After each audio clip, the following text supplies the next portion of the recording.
they had 60 days, and on the 61st day I said, we don't have a deal. They have to make a deal, and it's painful for both parties, but I'd say Iran is not winning this war, and they should talk, and they should talk immediately before it's too late. And they had 60 days, and on the 61st day I said, we don't have a deal. They have to make a deal, and it's painful for both parties, but I'd say Iran is not winning this war, and they should talk, and they should talk immediately before it's too late. Mr. President, welcome to Canada. Thank you very much. It's a great honor. Happy birthday. A few days short. A little bit. A few days short, but didn't have a chance to see you on the day. Happy birthday to the U.S. military as well, turning 50th, and this is the 50th birthday, if you will, of the G7. This marks the 50th birthday of the G7, and the G7 is nothing without U.S. leadership, and your personal leadership of the United States.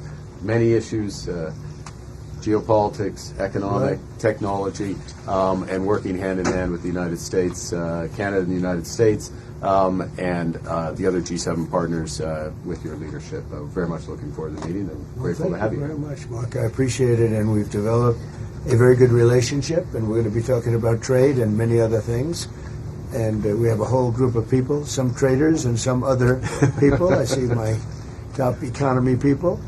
But we have a very talented group of people, and you do too, and I know they work together very well. I look forward to that. The G7 used to be the G8. Barack Obama and a person named Trudeau didn't want to have Russia in, and I would say that was a mistake, because I think you wouldn't have a war right now if you had Russia in, and you wouldn't have a war right now if Trump were president 4 years ago, but it didn't work out that way. But it used to be the G8.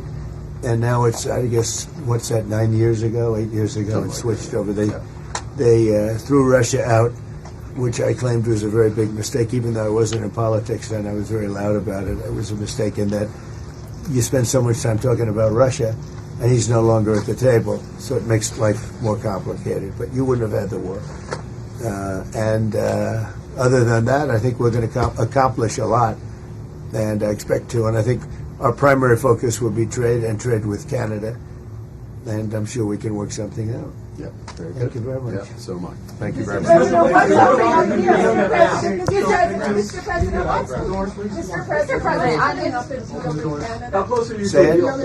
what is holding up a deal with Canada from your perspective? It's not so much holding up. I think we have different concepts. I have a tariff concept, and Mark has a different concept, which is something that some people like. But we're going to see if we can get to the bottom of it today. I'm a tariff person. I've always been a tariff. It's simple, it's easy, it's precise, and it just goes very quickly. And I think Mark has a more complex idea, but also very good. So we're going to look at both, and we're going to see what we're going to come out with something, hopefully. Do you think a deal is achievable within days, within weeks? Is there that kind of runway? Yeah, it's achievable. Both parties have to agree. Yeah, sure. Mr. President, have you heard any signals or seen any messages from intermediaries that Iran wishes to de-escalate the conflict? Yeah. What have you heard? What have you heard from the Iranians? They'd like to talk, but they should have done that before. I had 60 days, and they had 60 days, and on the 61st day I said, we don't have a deal. They have to make a deal, and it's painful for both parties, but I'd say Iran is not winning this war, and they should talk, and they should talk immediately before it's too late. And what would you say, in your opinion, what would it take for the U.S. to get involved in this conflict militarily?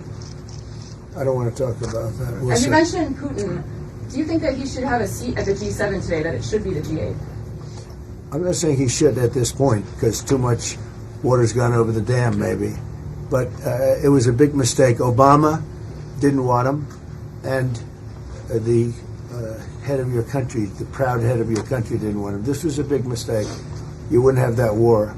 You know, you have your enemy at the table. Even I don't even consider him. He wasn't really an enemy at that time. There was no concept. If I were president, this war would have never happened.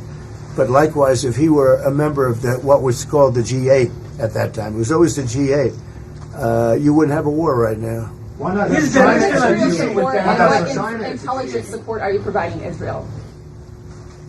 We've always supported Israel. We have for a long period of time, strongly. And Israel's doing very well right now. Why not have China at the G8? Why not have China here, the biggest economy in the world after the United States? Well, it's not a bad idea. I don't mind that. If somebody wants to suggest China coming in, I think we suggest. But you want to have people that you can talk to. You know, they don't talk.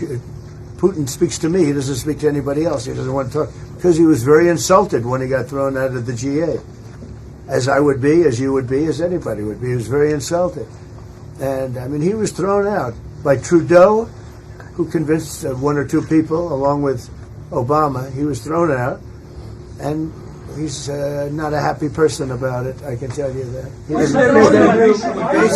basically doesn't even speak to the people that throw him out, and I agree with him. Under Go ahead. On immigration, why are you ordering ICE to target Democratic inner cities? What's behind that? I don't know what you're saying. You did a post last night where you said you want ICE to really target Democratic. Yeah, I want them to focus on the cities because the cities are where you really have what's called sanctuary cities, and that's where the people are.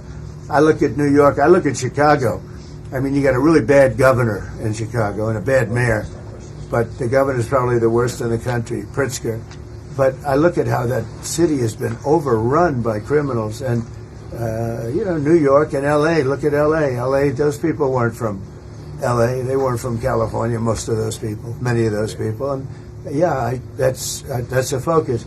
Biden allowed 21 million people to come into our country. Of that, vast numbers of those people were murderers, killers, people from gangs, people from jails. They emptied their jails out into the U.S.